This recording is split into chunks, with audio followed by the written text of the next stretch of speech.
આજે જે અલગ અલગ નિષ્ણાતો આપણી વચ્ચે હાજર છે અને જે આગળના વક્તાઓએ જે વાત કરી, હસીબભાઈએ વાઇલ્ડ લાઈફ કન્ઝર્વેશનની વાત કરી, અમીબેને વાત કરી, આગળના સાહેબે વોટર સાયકલ વિશે વાત કરી. હવે એ જે વસ્તુઓ જે આપણે ઇન્ટરવેન્શન થઈ રહ્યા છે, જે પ્રમાણે શહેરીકરણ વધી રહ્યું છે, માઇગ્રેશન વધી રહ્યું છે, ઇન્ડસ્ટ્રીઝ વધી રહી છે, નદીઓની પરિસ્થિતિ બદલાઈ રહી છે. સાહેબે વાત કરી કે જે રેનનો વોટર છે, રેનનો જે પાણી છે, is the best source of water. હવે એઝ અ ડોક્ટર તરીકે આપણે જોઈએ કે જ્યારે આપણે કંઈ જમીએ, ખાઈએ, પીએ તો આપણને ખબર પડે કે ભાઈ આમાં ઓઇલી ફૂડ છે કે આ વસ્તુમાં મારે ખાવા લાયક છે કે નથી, આમાં જીવડા છે કે આમાં કીડા છે, વોટ એવર મેડ બી. તમે હોટલમાં ગયા, રેસ્ટોરન્ટમાં ગયા અને તમને કંઈ વચ્ચે કંઈ વાંધો દેખાઈ આવ્યો તો આપણને દેખાઈ આવે છે ને આપણે કંઈક ને કંઈ એના માટે આપણે રોકાઈ જઈએ ને આપણે વસ્તુ નથી લેતા. પણ when it comes to air, when it comes to water, એ આપણને ખબર જ નથી પડતી. સાહેબે વાત કરી કે આટલું ટેડીએસ છે અને આપણે લઈ રહ્યા છે, આપણે પી રહ્યા છે. એ વસ્તુ રિફ્લેક્ટ થઈ રહી છે આપણા શરીરમાં, આપણી ડિસીઝ પેટર્નમાં, આપણી બીમારીઓમાં.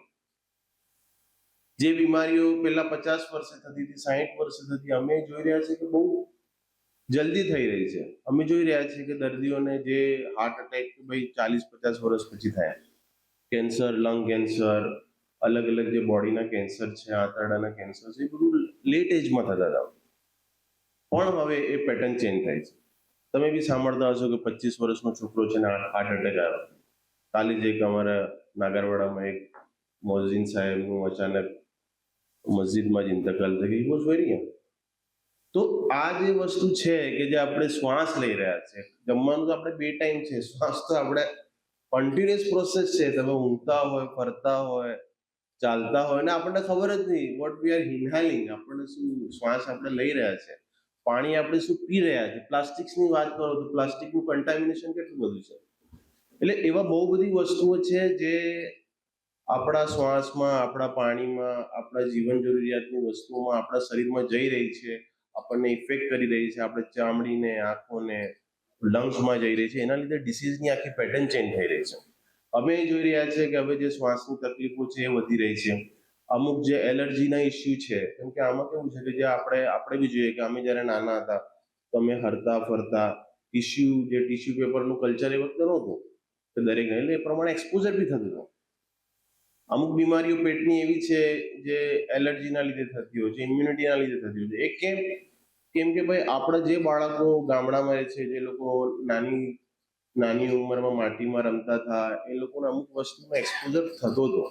તો બોડી એ પ્રમાણે અમુક વસ્તુ ડેવલપ કરી લેતી હતી, અમુક ઇમ્યુનિટી ડેવલપ કરતી હતી. હવે એ વસ્તુ નથી.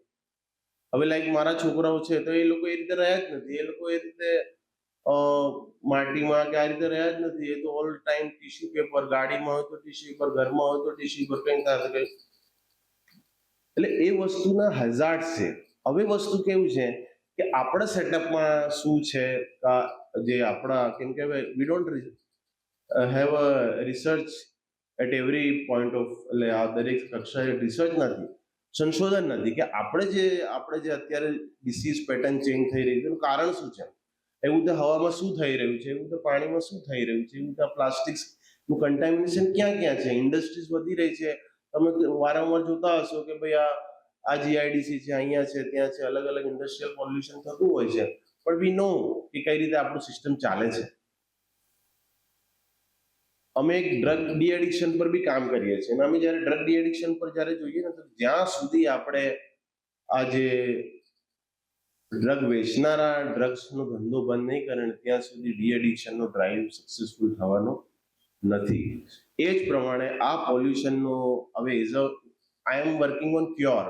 નવા મેડિકલ સાયન્સમાં ડિક્ટમ છે કે prevention is better than cure. તો I am working on cure, you all are working on prevention. ને પ્રિવેન્શનમાં ખર્ચો બહુ ઓછો છે. ઇન્ટરવેન્શન જે સાહેબે કીધું કે તમે અમને કન્સલ્ટ કરો, તમે તમને બતાવીએ કે નાના નાના ફેરફારો છે. આપણે જો દરેક જગ્યાએ પેવર બ્લોક, મેડમે વાત કરી, દરેક જગ્યાએ પેવર બ્લોક, દરેક જગ્યાએ ટાઇલ્સ આખું કવર કરી દઈએ છે, એક લેયર જ બનાવી દઈએ કે વરસાદના પાણી તમે જમીનમાં જવા જ નહીં દઈએ એવું છે. પણ એના લીધે શું છે, નાની નાની જમીનમાં નાની નાની જીવાતો રહેતી હશે, એ બધું હશે, બધાને કોઈને કોઈ ગ્રાઉન્ડ મળતું જ નથી. એ જીવાતો નથી તો નાના નાના બેક્ટેરિયા બી ગ્રો કરતા હશે. જે તમે કીધું કે આશિષભાઈ કીધું કે સાપ ઉંદરડાને ખાય છે, એટલે એક સાયકલ છે જે મેન્ટેન રહે છે. અને આપણે સમવેર એ ચેઇનને તોડી રહ્યા છે, અને તોડવાથી જે ચેન્જીસ આવી રહ્યા છે એ પ્રમાણે આપણા શરીર પર બી એનો અસર પડી રહ્યો છે. તો જે પ્રમાણે ડોક્ટર સલીમ પટ્ટીવાળાએ કીધું કે આ પ્રિવેન્શન, આ જે વાતાવરણ કન્ઝર્વેશન છે, આપણી દીની ડ્યુટી બી છે. એઝ અ મુસ્લિમ્સ આપણી બી ડ્યુટી છે કે આપણે એને પ્રિઝર્વ કરીએ. We are a caretaker. 1400-1500 વર્ષ પહેલા જેવી પૃથ્વી હતી, આજે કેટલી હાલત ખરાબ કરી નાખી છે આપણે.